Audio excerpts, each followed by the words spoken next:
All right, guys. I realize there's some things I didn't show you in the first part, so I'm just gonna call this part two on how to do slides. But just so I made sure I cover everything on how to do it, I'm gonna start from the beginning. So first, again, we're gonna use this website called PNG Guru, means Portable Network Graphic. That's just what it stands for. So if you want to do a comic about some football players or on a football field, this is just an example I'm going to do. You click on the picture that you want, then you download it. Okay. So once it's downloaded, you name it football field, soccer field, whatever you're gonna do, because I think this is actually a soccer field. So I'm gonna put this soccer. Okay. So first thing I'm going to do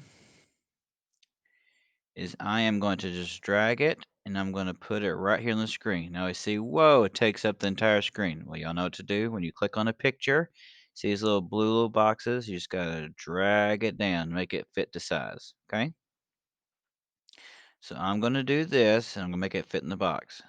Now, sometimes when you add a character or another picture on top of another picture, it can get all messed up, go behind it, go in front of it.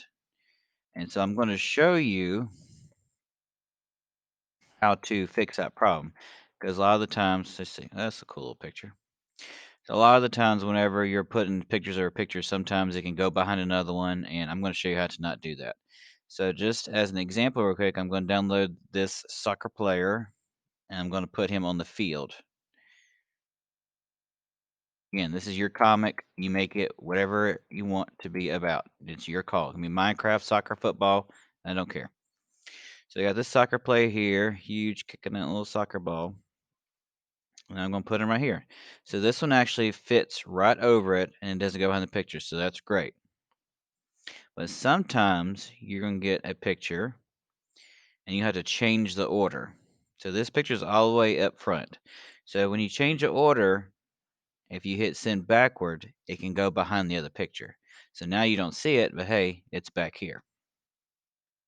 In case that ever happens, just right click if you have a mouse or use your two fingers to tap on your mouse pad and you'll see this section that says order. Now, if you want the picture to be on top, you're going to say bring to the front.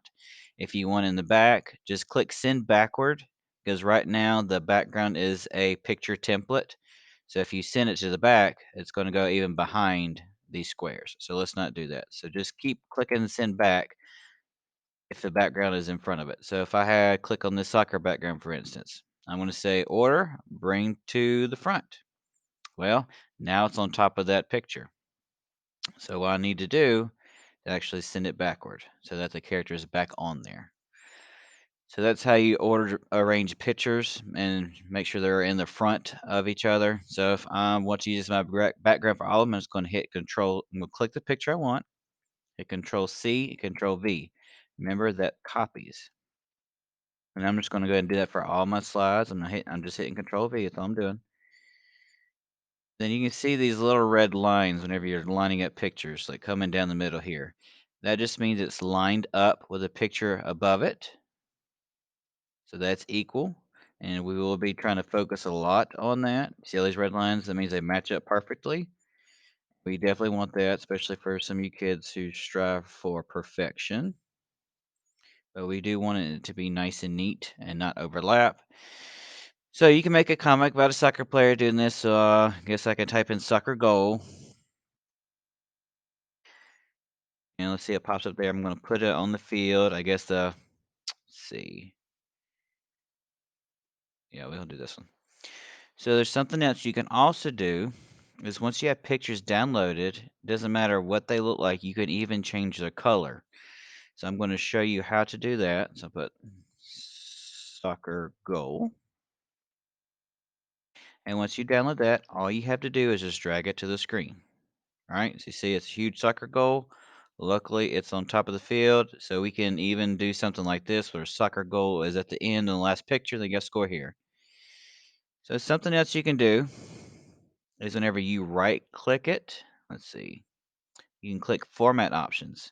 So this will let you recolor the goal. It gives you all these different options. And you change it to whatever color you want. So just change it white so just make it a little bit easier to see. And you can even change the background of it. and you can change position on how it's rotated and things like that. So you can change the size of it. If you lock the aspect ratio, just make sure it's locked into place. You can move it at an angle. So if I want to flip it, I can flip it the other way. So if I wanted to have a goal over here, say that's the beginning of the field, and I want to have a goal right there, I can do that. So it's the start and ending of the field. Okay, so now you see my little guy. He's behind this. My soccer player is behind the field. We don't want that to happen. So if you see your character going behind it, remember to right click it, order, and bring to the front. That way he stays in front of the other pictures. So, and then I'll show you how to do a little thought bubble again or thinking. So I don't know what you might want this person to say, but we're just going to hit insert, shape, call out. So that means there's somebody's talking. And then you just draw the size that you want, where you want it. Now again, up here, you see this little paint can. This will change the colors of that. So if you wanted to make it a red box, if you want to make it transparent, which means clear, you can still type in it, but it'll just clear to the background. Probably for most of these, you'll just want it to stay white. But again, this is yours. Make whatever you want. And then once you make it, you can type words into it. And then, you can change the font up here, the size, the shape, and all that good stuff. So I don't know. He could say, "I must score." Okay. And so then you could put other pictures and obstacles here in his way that he has to get around, and then him scoring at the end. So if I do that, I'm gonna hit Control C, Control V to give me a copy. I'm gonna bring him down here. I'm gonna kick it into the goal. He's just gonna say, "I win." Okay. So that's just something like that. So that's how you change the order in pictures. Like even this little character, any picture in here, you can format and change the color, size, and shape, and how he's rotating. So if you wanted him to face the other direction, you just click here and hit flip, and he's going the other way. Hit 90 degrees, he's upside down. 90 degrees again, upside down. So it's just some cool tools that you can use.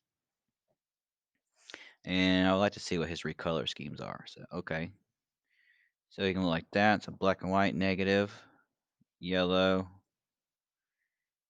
orange color. So it's a pretty color. So you can use the same picture over again and just change the colors to it. So remember, you just make a comic strip. This is just going to be a very basic version because once we do this and have all our comic strips together, we're going to do just a short little presentation. I mean, I could even show you how to do voiceovers on them.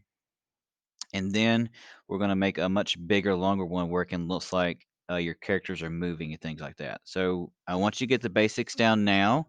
Rewatch this if you need to, because I think we're gonna have a lot of fun with this in the future, especially when we start adding animations and stuff to it. So have fun with this. Make a really fun comic. It only needs, I would say, at least 3 chat bubbles. And I'll pull up my example that I had the other day. Remember, you're just gonna get a blank template. That's all you're gonna get. Let me find my example. So here's mine. I just made real short and sweet. Mine actually has 1, 2, 3, 4, 5, 6 chat bubbles, and you don't need that many. So if you want to see what it looks like when you present it, you can do that. If you know how to add transitions, go ahead, but I'm not going to show you that right now. So Super Mario in the background. It's me, Mario. Princess Peach screaming, Bowser laughing. Mario said he must save her and jump on top of a Goomba over Bullet Bill, and then the Piranha Plants get him. And so he doesn't quite make it to the flag. Like, oh no. So if you know how to do some more stuff, feel free to do it because in the future we are going to learn how to do transitions. And again, just to change colors, you just right click, format options, and then you can do recolors. So I can click on here and look, all Bowser's Cat's gonna be all kind of different colors. I can make it all gray, make it white. So, or just no recolor. If you like the way it looks, leave it alone.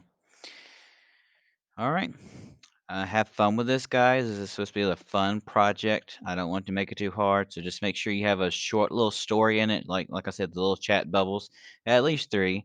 And remember that you can change colors and pictures. Like you see all 3 of these piranha plants. All I do is copy and paste. You see this little button here called animate. You can do some cool stuff in where it fades in or things like that.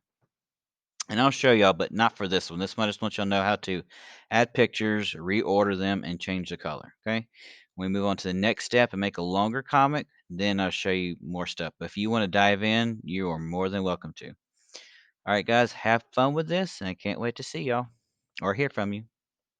Bye.